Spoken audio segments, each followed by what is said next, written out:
Remember the video I did a month ago about the trans indicators and how if your child refuses to go to the bathroom while standing up or sitting down, it's an obvious indication that they could be transgender? I will often know that they are transgender from the moment that they have any ability to express themselves, and parents will often tell us this. We have parents who tell us that their kids, they knew from the minute they were born practically, and actions like refusing to get a haircut or standing to urinate, trying to stand to urinate, refusing to stand to urinate, trying on siblings' clothing, playing with the quote opposite gender toys, things like that. There is more and more a group of adolescents that we are seeing that really are coming to the realization that they might be trans or gender diverse a little bit later on in their life.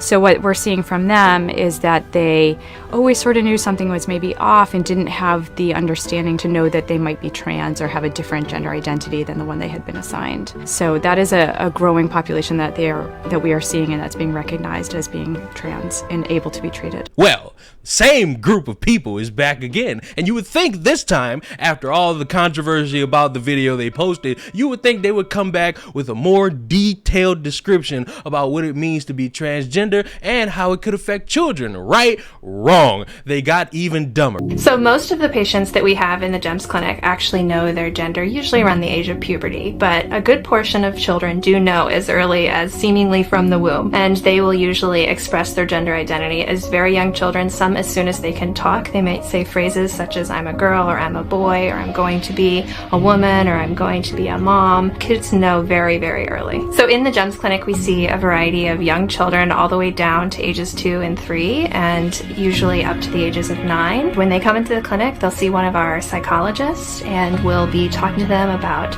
their gender. We'll be talking to their family about how to best support that child and how to make sure that that child has the space and support to explore their gender and do well throughout their development. And we'll be answering any parent questions. A lot of parents do have questions, and so we answer those questions. The biggest piece of advice I give parents who are coming through the gender clinic at Boston Children's Hospital is to just be supportive.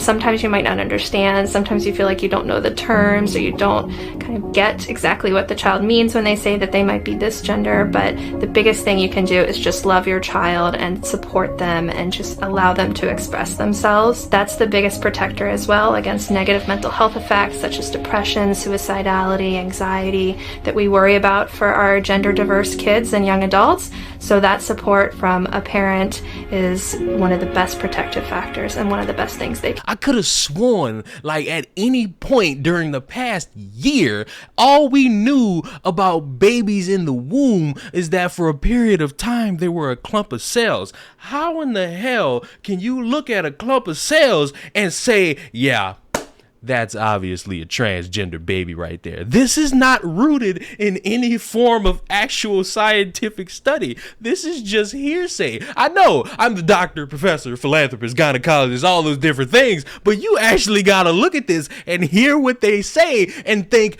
how do you know this definitively? You're speaking as if this is something that's 100% guaranteed when you literally don't know, because the baby is just sitting in a woman's stomach up to 9 months, maybe 1 month, maybe 2, maybe 3, who knows? Based on indications of other people, this is a transgender, obviously. And again, the issue I have with this is not transgender people. I don't want to see people never transition to their correct body or who they feel inside. Do that. Perfectly fine. I'm not gonna stop you. I don't want to stop you. Live your life. Live it happily. Just don't bother a bunch of people. All I'm saying is this: a child is not smart enough to indicate to grown adults that they are a boy who feels like a girl or vice versa. You literally go around having people say the brain is not fully functional until the age of 25. How can a 3-year-old look you in the face and say, I want to be a girl, mommy, I want to be a boy, daddy,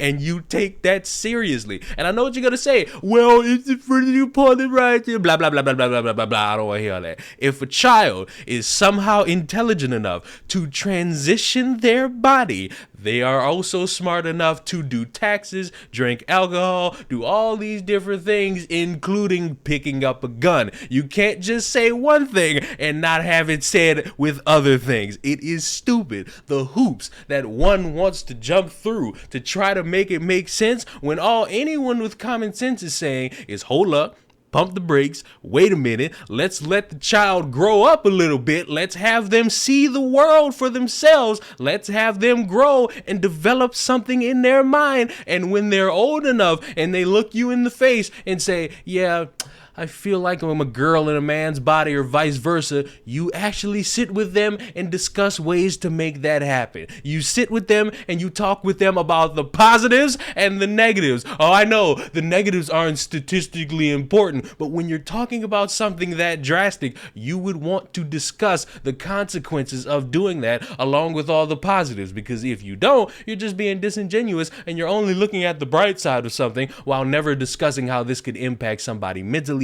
and physically. Yeah, what's good, y'all? So I want to talk about something real serious real quick with y'all. If you're a transgender male, please keep watching. If you're not, keep watching. I still need the views. You know what I'm saying? But no, on the real, if you're in your journey where you're considering getting phalloplasty because you feel like your body dysphoria is really bad to the point where you don't want to live life with a part that you don't like, please consider other options before jumping into phalloplasty. Because I'm not saying, well, not that. I'm not telling you what to do with your life. I'm just saying from my own personal experience, I started phalloplasty back in March 2020, and we are in March 2022, and we're not even halfway through the process. To put it lightly, the past year has been them trying to fix their F up. I have a fistula, which is an abnormal connection between my urethra and my rectum. Meaning, the P-tube is pretty much going through my rectum, which is causing ongoing UTIs, urinary tract infections. And so, when I had surgery back in July, is when they tried to first fix the fistula from going from above. And so that gave me an ostomy bag at age 27. At age 27, I am pooping in a bag. Right. And this past week and a half ago, went back in for another surgery to try to fix the same issue, but this time going through the rectum. And so now after that, I had 2 catheters put in, a Foley and an SP. And the Foley catheter is out. The SP we're still rocking with, sadly, to this day. But my warning is that as much as we want to think our transition is about the physicality and making sure that we look the part, there's so much more to being a man or a woman than how we appear. And I wish I knew that back before I had the surgery, because I feel like now I'm living with these issues. I have a hard time getting close to anyone because I feel like during these past 2 years, I've lost a lot of people, whether it's through like falling out or death or so forth. And so I'll continue this on part 2. So stay tuned. All right, what's up? Welcome back. So continue what I was saying in regards to phalloplasty. It's something that like you need to sit down with yourself, get a pen and paper, and make a pro and con list. The pros of getting the surgery and the cons. But just know there's more cons than pros, in my honest opinion, because it's kind of like, yeah, like it's cool to look down and see but it's just the fact that 2 years later, I still don't have full feeling. I'll go in for an exam or do testing, and they're like, oh, we're going to grab the phallus, we're going to do this, that, and forth. And despite them telling me they're going to do it, more than half the time, I don't feel them touching down there. And to me, it's a concern, because if I can't fully feel when someone touches me, I'm not going to get anything out of it at all. Especially when it comes to anything like, intimate, being like physical with a partner or whoever. I want to be able to live in the moment and enjoy it. I feel like before, the main reason why I pretty much ran into phalloplasty in the first place because of the fact that a few years back, before I moved to the LA area, I got sexually abused by this gay dude I met off an app that claimed that he wanted to be friends, that he was new to the area, he was in town, he moved out here to be an EMT and so forth, and went to the bar, got some drinks, and yeah. And so, long story short, that was a very traumatic experience for me, to the point where from that night on, that genitalia bothered me to the point where every time I would shower, I would break down. Just thinking about the fact that I had that down there would really, like, give me anxiety. And so I feel like I still kept that part for a few years after that incident. But after that incident, sex became less enjoyable. I didn't really like being touched. And so it was hard, trying to date and be intimate when I knew I didn't really want to be touched like that. But I didn't want to be weird. And so when I would date women, I would allow them to touch me. But deep down, I wasn't fully comfortable. And so I feel like the reason why I got the surgery in the first place is based off trauma. But now I pretty much surpassed that trauma, and now I'm dealing with surgical trauma. And so let's keep going to the next video. All right, this is gonna be the last part of this little series. So basically, to wrap it all up, phalloplasty for me has been very traumatizing in the sense that I've undergone over probably 12 surgeries these past 2 years. I underwent a lot of mental fuckery, physical fuckery, but mostly mental. I feel like most surgery, in my opinion, or anything in life is a mental fuck more than physical. Because I feel like physical, you might be, in pain or sore for a few days, but the pain's not forever. Compared to anything mental, aka trauma as well, it sticks with you until you learn to either cope with it or surpass it or to pretty much push it under the sheets for the time being. And so every day for me personally, I'm reminded of my trauma through phalloplasty, because I look at my arm every day and I see this. I did start to tattoo over it, but you can still see the difference. It's not normal. You know what I'm saying?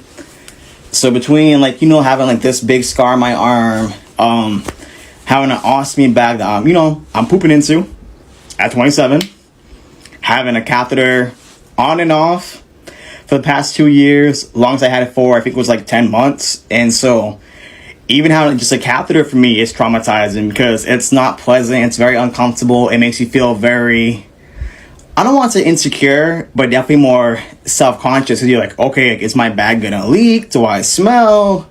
Should I shower again? I know I just showered, but should I shower again?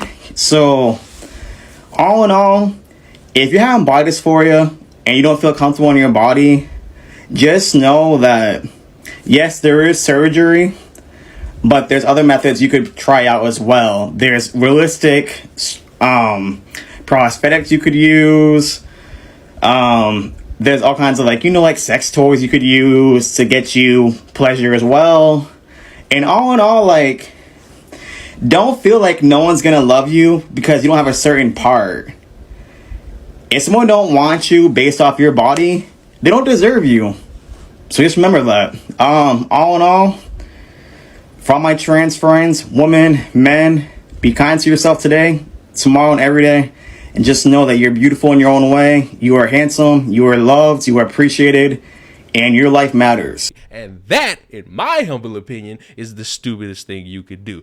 But as it relates to this video and all these doctors saying these things, this is the dumbest thing on planet Earth. Because in what world would I ever have a kid and the mother of my kid were to go to the doctor so we could get a checkup on the baby in the womb, and you look at that thing, you use the stethoscope or whatever it's called, you put it on that belly, you hear the heartbeat, and you just sit there and say, that child is a transgender. That makes no sense. I would look at the doctor with my eyebrow raised saying, huh? Because how do you know that and we don't know that? But that's besides the point. Yes, I'm transphobic, blah, blah, blah, blah, blah. Say all what you want, but you know in your heart of hearts, that don't make no sense. So subscribe to the channel. I'll see y'all in the next one.